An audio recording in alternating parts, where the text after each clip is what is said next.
Forgot to do a proper unboxing of this when I got it, but if you've seen the previous videos, you saw the eBay haul where I got the Orion 1.5 and the Sirius, both from LDY.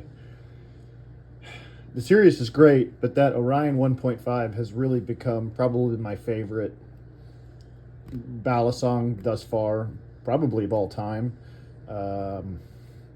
Maybe with the exception of my early squid trainer. I loved that thing. Should have never got rid of it. Needless to say, I was really digging those. I had ordered the Orion S comb because having the beard and having a weird thing about Bally combs, figured it was time to actually get a nice one.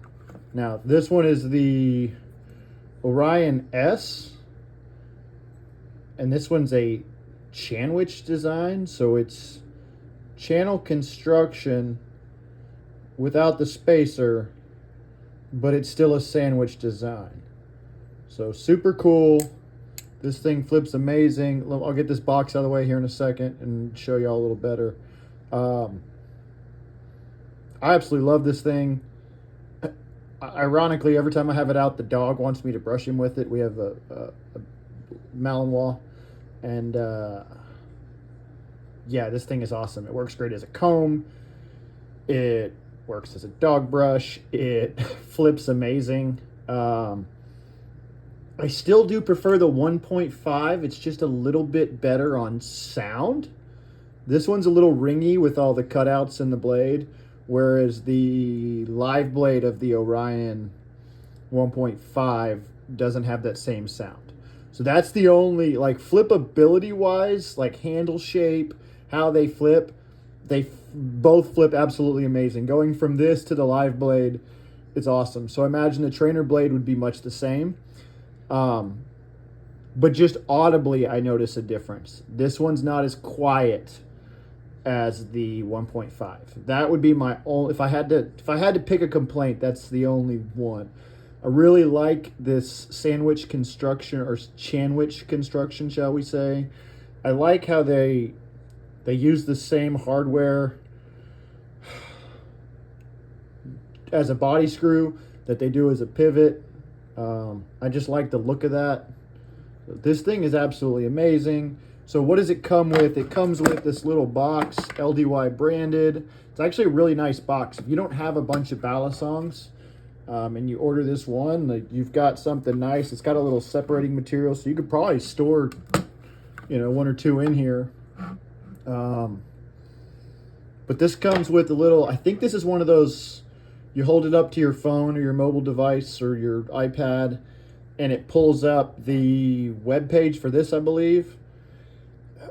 I want to say like MPC code or something like that. I don't remember exactly what they're called, but my understanding is that's what this is. So for the people who are like, what is that little chip?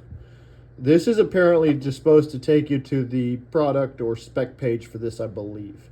Haven't actually tried it. I probably should later. Wonder if I hold it up to my phone if anything happens.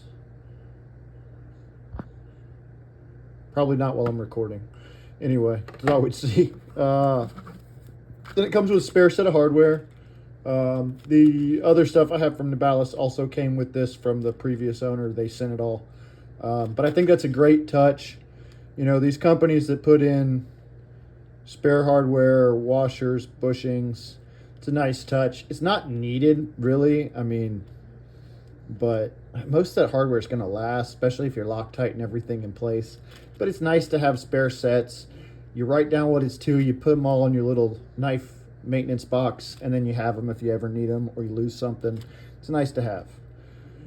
I have to be careful to catch myself not to use parts from old hardware kits when I'm making random projects.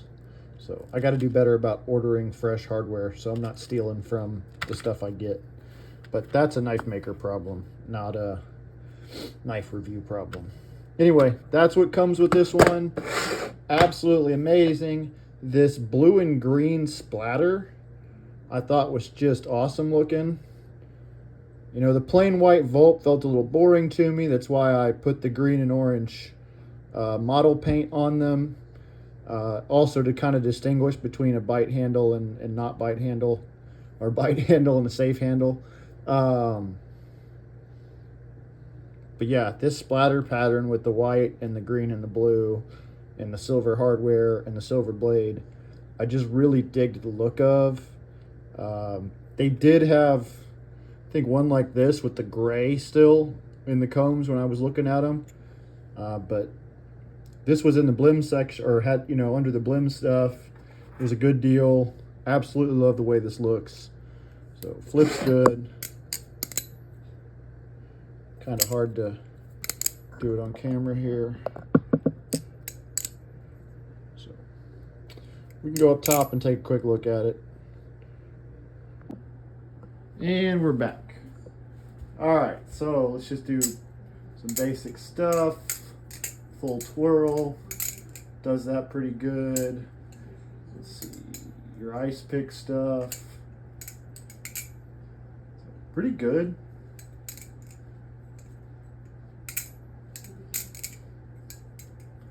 I mean, does that pretty well. I need some practice at it, but it does the trick. What else? Let's see how it fans. Been working on my fans, trying to get them better. The nice rounded handles on these work really well for a fan. Balanced pretty well. That's that sound I was telling you about. Let me grab the 1.5. I kind of like the more of a clack than a ring. Maybe that's just, you know, the knife guy in me over the flipper. You know, I'm a knife guy first, flipper second. So, you know, to me, they need to have a purpose as a tool, not just a flipping device. I mean, yeah, I have a few trainers, but I like the combs because they serve a dual purpose. I can use it as a comb, beard comb, and as a flipping device. Whereas, you know, live blade, you can use it as a knife or you can flip it. So the trainers are nice for learning new tricks so you don't cut yourself, or like myself, I really like trainer blades for the stuff I'm going to do, like trying new tricks, doing aerials. I'm not doing an aerial with this, with a live blade that's sharpened, because if I tear up my hands, well, that's how I make a living. So if I can't do repair work or make knives or sharpen knives, then I'm not making money. So for some people, yeah, I get it. Live blade, this should be a tool. If I'm carrying it around, I can flip it, I can still use it. But if I'm, you know, gonna practice trying an aerial, you know, I probably don't want the live blade. I want to use this. So, still working on the aerial. We'll see if I can nail one for y'all. Nope. Trying to oh, I got it off camera, of course.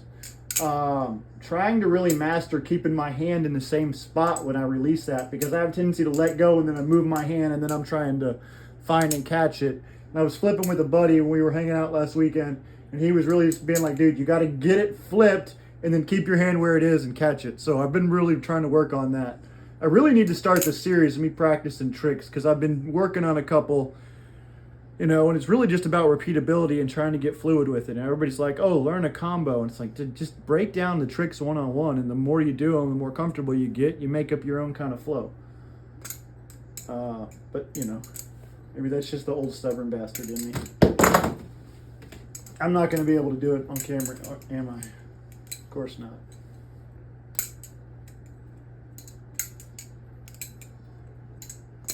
Give you a good representation of the sound, though. See, I always end up like catching it funky. All right, we'll leave y'all with something hopefully successful. Oh, we're throwing more stuff. Okay. Well, the Balisong's a lot better than I am. So, if you haven't checked them out, LDY Orion series, the S or the 1.5, definitely worth your attention. So, y'all be good. Y'all have a good one. I will talk to y'all soon.